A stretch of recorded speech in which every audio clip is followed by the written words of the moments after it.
ব্রাঞ্চের জেরার মুখোমুখি হবেন কংগ্রেস নেতা রণদীপ সিং সুরজেওয়ালা।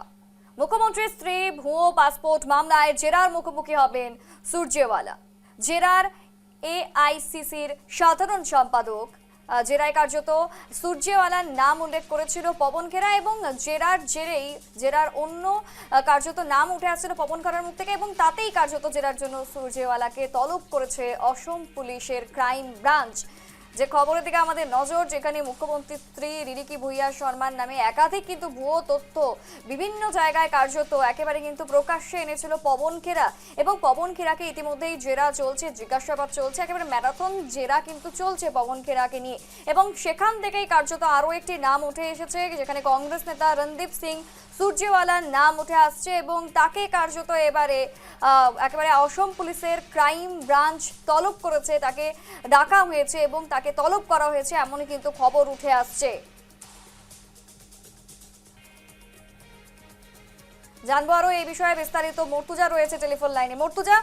জেরার জন্য সুরজেওয়ালাকে তলব করেছে অসম পুলিশের ক্রাইম ব্রাঞ্চ, ঠিক কবে তিনি আসতে চলেছেন এবং আরো কি কি তথ্য উঠে আসছে? দেখো, আজ রণদীপ সিং সুরজেওয়ালা অর্থাৎ এআইসিসির সাধারণ সম্পাদক তথা রাজ্যসভার সাংসদ রণদীপ সিং সুরজেওয়ালাকে আজ ক্রাইম ব্রাঞ্চ ডেকেছে। অর্থাৎ কেন ডেকেছে? কারণ রণদীপ সিং সুরজেওয়ালার নাম নিয়েছিল পবন খেরা। অর্থাৎ পবন খেরা ও গৌরব গগৈ তারা নির্বাচনের সময় সাংবাদিক বৈঠক করে মুখ্যমন্ত্রী শ্রী রিনিকি ভুইয়া শর্মার নামে যে ভুয়া পাসপোর্টের যে তথ্য বা ভুয়া পাসপোর্টের যে অভিযোগ উত্থাপন করেছিল, সেই অভিযোগের ভিত্তিতে ডক্টর হিমন্ত বিশ্ব শর্মা স্ত্রী রিনিকি ভুইয়া শর্মা গুয়াহাটি উচ্চতম ন্যায়ালয় তিনি এক মামলা দায়ের করেছিলেন এবং পরবর্তী সময় পবন খেরা গুয়াহাটির ক্রাইম ব্রাঞ্চে বারবার জেরার সম্মুখীন হয়েছিলেন এবং বারবার জেরার সম্মুখীন হওয়ার পর পবন খেরা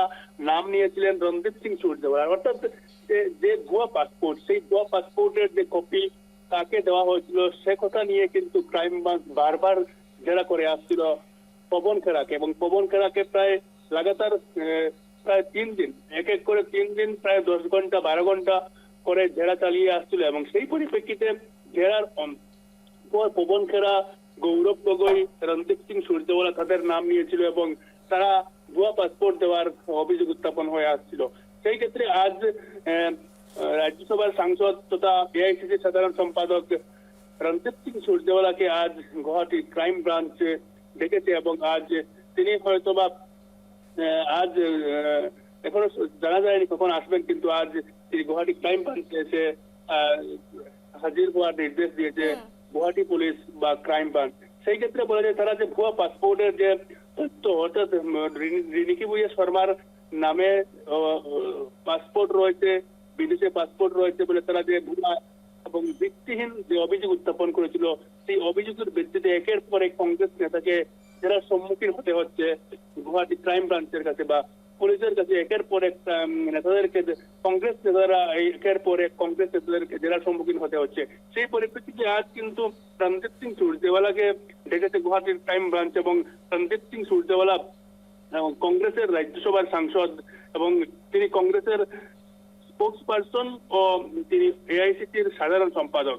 সেই ক্ষেত্রে আজ রণদীপ সিং সুরজেওয়ালা গুয়াহাটি ক্রাইম ব্রাঞ্চে আসবেন এবং রণদীপ সিং সুরজেওয়ালাও আজ অসম পুলিশের ক্রাইম ব্রাঞ্চের জেরার সম্মুখীন হতে হবে, কেননা তারা যে ভিত্তিহীন এবং মুখ্যমন্ত্রীর স্ত্রীর নামে যে তারা ভিত্তিহীন এবং কোন তথ্য নেই এরকম একটা ডকুমেন্টস, তারা ভুয়া পাসপোর্ট তারা সাংবাদিক বৈঠকে প্রদর্শন করেছিল এবং অসমের মানুষকে বিভ্রান্ত করতে চাইছিল নির্বাচনের প্রাক মুহূর্তে। সেই ক্ষেত্রে গুয়াহাটি হাইকোর্ট, আমরা দেখেছি বিগত সময় দেখেছি আমরা একের পর এক কংগ্রেস নেতাকে ডেকে আসছিল এবং সেই ক্ষেত্রে পবন খেরার কিন্তু জামিন নিতে চাইছিলেন। প্রথমে পবন খেরা জামিন নিয়েছিলেন কিন্তু পরবর্তী সময়ে সুপ্রিম কোর্ট সেই জামিন নাকচ করেছে এবং গুয়াহাটি উচ্চতম ন্যায়ালয় সেই জামিন নাকচ করেছে এবং সেই ক্ষেত্রে আজ কিন্তু রণদীপ সিং সুরজেওয়ালা অর্থাৎ কংগ্রেসের একজন জ্যেষ্ঠ নেতা সেই রণদীপ সিং সুরজেওয়ালাকে ডেকেছে ক্রাইম ব্রাঞ্চ এবং হয়তোবা ক্রাইম ব্রাঞ্চ জিজ্ঞেস করবে কেন তারা এই ভিত্তিহীন বা সেই পাসপোর্ট তারা প্রদর্শন করেছিল এবং এই পাসপোর্ট আর কারা কারা পাসপোর্ট এই যে একেবারে ভুয়া পাসপোর্ট যে তারা জালিয়াতি তৈরি মামলায় করেছিল, ঠিক আরো কারা কারা জড়িত রয়েছে এই বিষয়ে কিন্তু এখনো পর্যন্ত জিজ্ঞাসাবাদ চলছে এবং এই জিজ্ঞাসাবাদেই কার্যত একের পর এক কংগ্রেস নেতাদের নাম উঠে আসছে মর্তুজা। এবং দেখা ঠিক এই সূর্যেওয়ালাকে তলব করার পর তাকে জিজ্ঞাসাবাদের পর আরো কাদের নাম উঠে আসে এবং এই দিকে কিন্তু আমাদের অবশ্যই নজর থাকবে। মর্তুজা, তোমাকে ধন্যবাদ। যে বড় খবরের দিকে আমাদের নজর ছিল, যেখানে আজ ক্রাইম ব্রাঞ্চে কার্যত তলব করা হয়েছে সূর্যেওয়ালাকে এবং মুখোমুখি হওয়ার কথা রয়েছে অসম ক্রাইম ব্রাঞ্চের সঙ্গে এবং একের পর এক কংগ্রেস নেতাদের নাম কিন্তু উঠে আসছে একেবারে পাসপোর্ট জালিয়াতি বা ভুয়ো পাসপোর্টের যে মামলা করা হয়েছিল রিনিকি ভুইয়া শর্মার তরফ থেকে সেই কেসে। এবং এই যে ঘটনা, এই ঘটনা কিন্তু সমগ্র বিশ্ববাসীকে, সমগ্র ভারতবাসীকে একেবারে নাড়িয়ে দিয়েছিল, কেননা একজন মুখ্যমন্ত্রীর স্ত্রীর নামে একেবারে ভুয়ো তথ্য কিন্তু সম্প্রচার করা হয়েছিল এবং তাতে কার্যত বিভিন্ন রকমের কিন্তু জল্পনা কল্পনা হয়েছিল, কিন্তু অবশেষে সেই তথ্য ভুয়ো তা এখন প্রমাণিত হয়ে গেছে এবং এই ঘটনায় যারা যুক্ত তাদের কিন্তু যথোপযুক্ত শাস্তি অবশ্যই দেওয়া হবে।